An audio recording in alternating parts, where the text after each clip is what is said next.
Life is pain. You know how many times I wanted to just give up? How many times I've thought about ending it? Life is hard. Easy, it's not an option. But it's worth fighting. It's worth believing. It's worth giving yourself a chance. It's worth mustering yourself up, standing up inside yourself. It's worth fighting relentlessly, never giving up. It's worth fighting a good fight.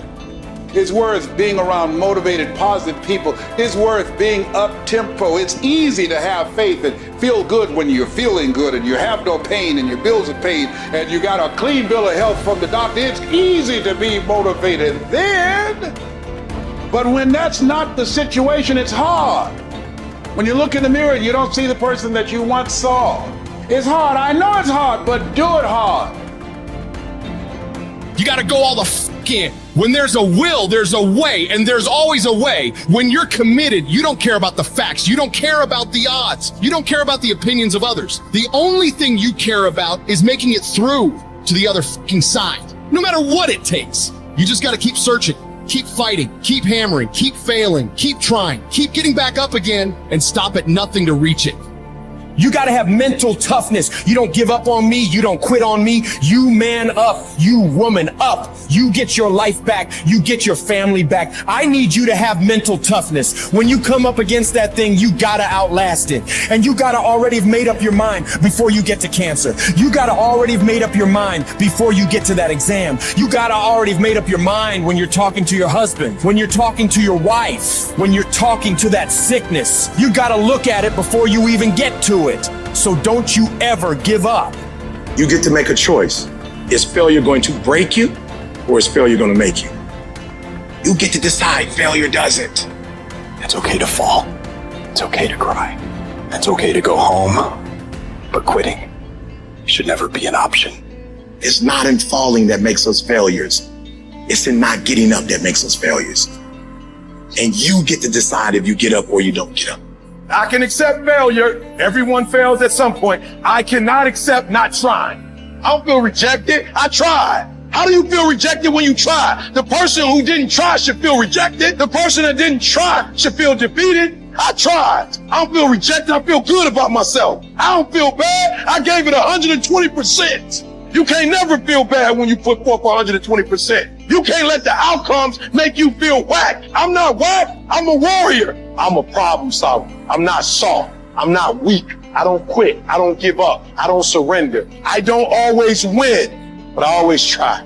When you believe with everything in you that you are destined for greatness, you will find a way. You turn a tragedy into a triumph, despair into repair, pain into gain, adversity into prosperity. You have to know that this thing is going to work. Come hell or high water, whatever it is that I set out to do, it may not happen in 6 months, it may not happen in a year, it may not happen in 2 years, but at some point, my dream is going to become a reality. I think about my why. I can't quit. I can't stop. I can't get tired. I can't give up. I can't give in. My mama counting on me. My wife is counting on me. When you ain't got nothing left in your tank, you got to think about the people in your life that you're doing this for. And then if you could think about them, you could go one more mile. You could go one more day at work.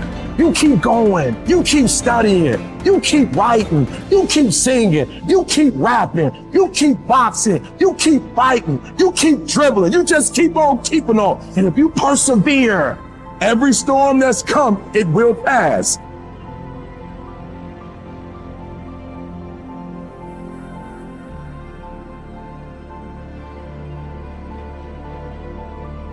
Do you know abundance is our birthright? Abundance is our birthright, and everywhere you look, you see abundance. Everywhere you look. There's an abundance of leaves on the trees. There's an abundance of snow in the ground. There's an abundance of water in the universe. There's an abundance everywhere you go, and you and I have the ability to create an abundance. Now you take nothing with you, you'll never own anything. You arrive with nothing, you're going to leave the same way. It's like somebody said, you come in with no hair and no teeth, no money, that's the way you leave. But while you're here, you can enjoy an abundant life. You can have all of whatever it is you want, but you have to earn it. Now, what would abundance be in your life? What would abundance be? To one person, it may be different than to another. But understand this, it all starts in our mind. Most people are letting what they have now control how they see themselves. They let their bank account control them. They let the friends they have control them. They let their conditions or circumstance control. That's not where we want to go. We want to go inside. Everything starts from the inside out. So let's start over. Let's start over. If life isn't the way you want it now, make up your mind, you're going to start over. You're going to sit down, you're going to write out how you do want it. Now we want abundance. We want an abundance of friends. We want an abundance of money. We want an abundance of all the good things in life that make us more comfortable and have us enjoy life to a greater degree. And you know, we can have it, but we've got to understand we can have it. We've got to understand that we have infinite potential locked up within us. We've got a marvelous mind. We can think anything we want. You know, Viktor Frankl spent the war years in a concentration camp. And he said, regardless of the intellectual or physical abuse he was subjected to, no one could cause him to think something he didn't want to think. All the great leaders, all down through history, they have been complete, unanimous agreement. We become what we think about. Well, don't think lack and limitation. Think abundance in whatever you want. See yourself with plenty, with abundance. Hold the image and then just think, how can I get this? By continually seeing yourself with it, the way to get it will start to come to your mind. You will attract whatever you need because you're getting on an abundant frequency and it'll all start coming into your life. As you move towards it, it'll come towards you. Abundance, it's your birthright. You've got to decide on it. Enjoy it. You know, if you can survive the temporary pain in your life, and all pain is temporary, if you can survive the temporary, on the other side of temporary pain, you meet another version of yourself, another insight about yourself. And that's why it's so important to grow as a person, because the more we grow and become a new person, we can help those that used to be like us. And that's why you and I are so addicted to growing and learning, and we're curious, because if you used to be a broken person and you no longer are quite as broken, you can help broken people. If you used to be broke financially and you no longer are, you can help people. Whatever you do for a living, at one time you didn't know about it and now you do. You can help those who need to know about it. And so you're immensely qualified if you understand the power of doing one more. 95% of people have an operating system in their mind where they operate out of history and memory. 5% of humans operate out of vision and imagination. So the reason we're so much happier, I believe, when we're children is we have no history and memory. So we operate out of imagination and dreams and vision. But at some age, some people it's 5 years old, some it's 8, some it's 18, some it's 28.